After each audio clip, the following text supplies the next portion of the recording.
तो भाई last video मैंने बनाई थी रेन रिपेलेंट के ऊपर, जो कि भाई लोगों को बहुत पसंद आई।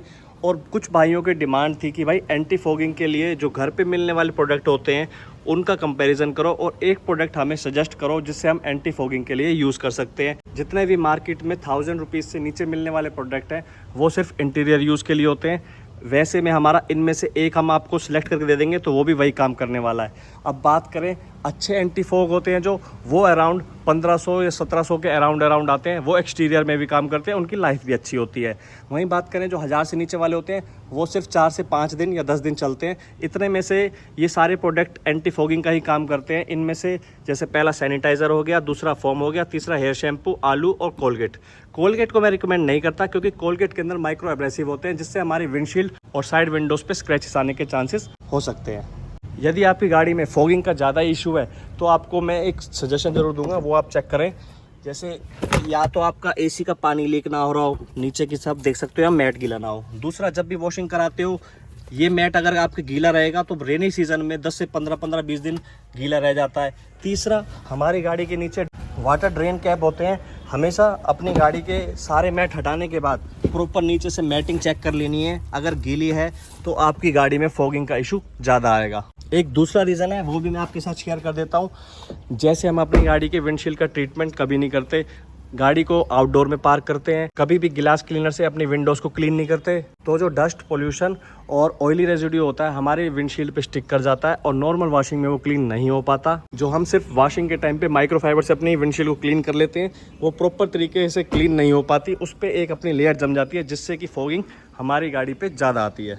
अब ये बात मैंने बताई आपको एक्सटीरियर के लिए, तो ये बात इंटीरियर के लिए भी उतनी ही ज़रूरी है जितनी बाहर के लिए, क्योंकि इंटीरियर पे हम पॉलिश करते हैं, सनलाइट पड़ने की वजह से थोड़ी सी जो इवोपरेट होती है वो हमारे विंडशील्ड पे बैठती है, या फिर पॉलिश लगाते टाइम हमारा जो माइक्रोफाइबर है, स्पंज है, वो हमारे विंडशील्ड पे टच भी होता है। कोई बच्चा खड़ा होता है तब भी उसका हेड वेड लग जाता है, ऑयल लग जाता है। और जैसे हम अपना सर्कुलेशन ऑफ रखते हैं, बाहर की एयर इनटेक करते रहते हैं, तो तब भी हमारी विंडशील्ड ख़राब हो जाती है। या फिर विंडोज ओपन करके चलाते हैं तो हमें इंटीरियर एक्सटीरियर से अपनी गाड़ी की विंडशील्ड की क्लीनिंग कर लेनी चाहिए। क्लीनिंग क्या होती है? क्लीनिंग एक नॉर्मल प्रोसेस है, इसकी वीडियो आपको इस वीडियो के एंड में देखने को मिल जाएगी। लेकिन आज का जो हमारा सिर्फ टॉपिक है वो ये है कि आपको एंटी फॉग बताना है कि कौन सा बेस्ट होने वाला है, जिसके लिए हमने 6 सेक्शन बना लिए हैं। 5 अपने प्रोडक्ट बारी बारी से यूज़ करते हैं, एक ब्लॉक हम छोड़ देंगे जिसमें हम कुछ भी नहीं करेंगे, और डिफरेंस देखने के लिए कि नॉन कोटेड और कोटेड वाले पार्ट में क्या क्या डिफरेंस आने वाला है, जो प्रोडक्ट हम अप्लाई करने वाले हैं। तो करते हैं अपने प्रोडक्ट की एप्लीकेशन और दिखाते हैं आपको रिजल्ट। सबसे पहले करते हैं कोलगेट का यूज़। कोलगेट देखो, आप देख सकते हो कितने माइक्रो एब्रेसिव है इसके अंदर, जो कि हमारे विंडशील्ड पे स्क्रैच 100% डालेंगे। स्क्रैचेस से बचाने के लिए थोड़ा सा वेट कर लेते हैं इसको और अब लगा देते हैं। मैं आपको रफली दिखा रहा हूँ ताकि आपको बस आइडिया लग जाए कि कौन सा प्रोडक्ट सबसे बेस्ट होने वाला है। दूसरे नंबर पे यूज़ करेंगे अपनी जिलेट की फॉर्म।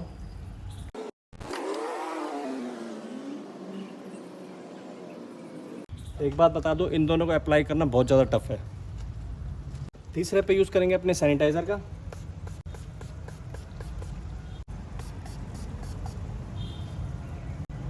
रबिंग अल्कोहल भी कहते हैं, सही काम करता है। बाकी आज पता चल जाएगा कौन सा प्रोडक्ट सबसे बेस्ट होने वाला है। उसके बाद जो मुझे सबसे इजी लगा मेथड वो ये है, और मैंने बहुत से टैक्सी ड्राइवर भाइयों को देखा है वो करते हैं, जैसे मैंने कई बार खुद ने अपनी आंखों से देखा इस चीज़ों को। तो ये आपका शैम्पू लिया, ठीक है,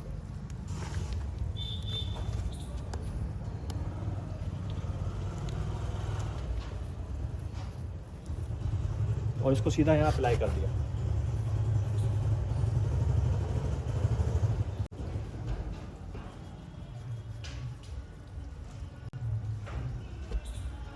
और जो लास्ट बचा वो बचा अपना आलू।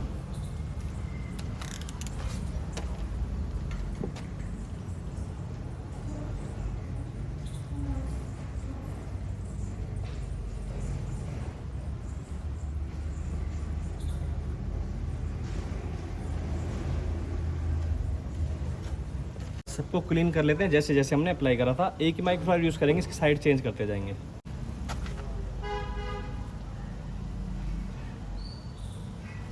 कोलगेट बिल्कुल यूज़ नहीं करनी, मेरे को रिमूव करते टाइम फील हो रहे हैं एब्रेसिव, इसमें दाने दाने फील हो रहे हैं, तो कोलगेट आप ना ही यूज़ करो तो अच्छा है। साइड चेंज कर लेते हैं इसकी। अब अपने शैम्पू को रिमूव कर लेते हैं। फिर से माइक्रोफाइबर को चेंज कर लिया है। इस बार अपने जो हमने आलू यूज़ करा था उसको भी क्लीन कर लेते हैं। अब देखते हैं अपना फाइनल रिज़ल्ट।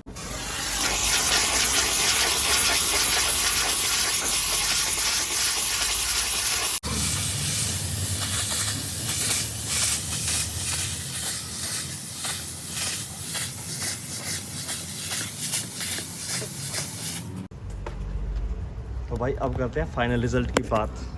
तो भाई मुझे जो सबसे सही रिज़ल्ट देखने को मिला है ना, यहाँ पे थोड़ा सा रह रहा है, यहाँ पे मे भी चांसेस है कि यहाँ पे हाथ ना लगाओ ढंग से कॉर्नर पे, लेकिन जो सबसे सही रिज़ल्ट मुझे देखने को मिल रहा है वो अपना शैम्पू का ही मिल रहा है, हेयर शैम्पू वाले का।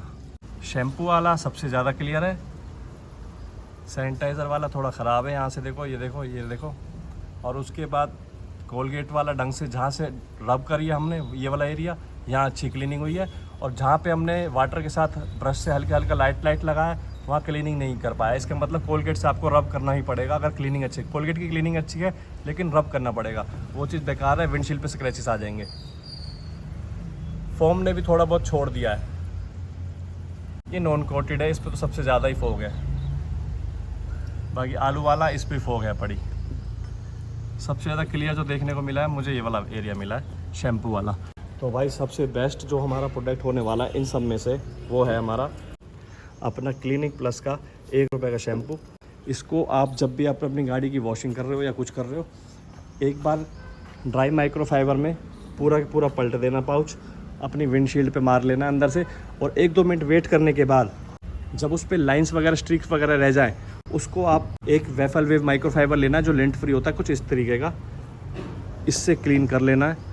आपकी विंडशील्ड फोगी होने से काफ़ी हद तक बच जाएगी, आपको पैसे खर्च करने की ज़रूरत नहीं है, आपका काम 1 रुपये में हो जाएगा।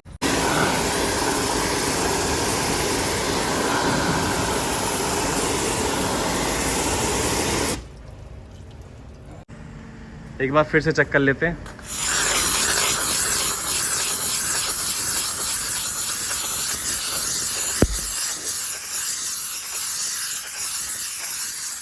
तो भाई देख सकते हो आप, ये वो एरिया है जहाँ पे कोई भी कोटिंग नहीं की थी, ये एरिया है जहाँ हमने फोम अप्लाई की थी, ये वाला एरिया है जहाँ हमने कोलगेट अप्लाई की थी। ठीक है, एक वॉशिंग में सारे बह गए हैं। उसके बाद ये वाला एरिया जहाँ हमने सैनिटाइज़र अप्लाई करा था, ये 4 सेक्शन तो बिल्कुल ख़त्म। ठीक है, उसके बाद जहाँ पे आलू अप्लाई करा था ये सेक्शन भी ख़त्म।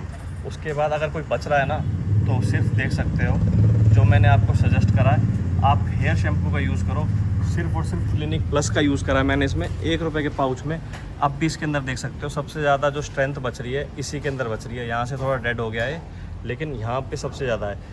इनका कंपैरिजन करें बाकियों का तो सबसे ज़्यादा जो फोक कम आई है वो आई है हमारे हेयर शैम्पू के अंदर। तो भाई सेकंड राउंड में भी कंफर्म हो चुका है, आपको यूज़ करना है, आप हेयर शैम्पू की तरफ जा सकते हो। चाहे आप इंटीरियर में यूज़ करो, एक्सटीरियर में यूज़ करोगे तो एक्सटीरियर में मैंने आपको दिखाया एक वॉशिंग में थोड़ा सा पानी मारती ख़राब हो जाता है, लेकिन अंदर की साइड बात करें तो अराउंड से 10 दिन या 15 दिन चल जाएगा।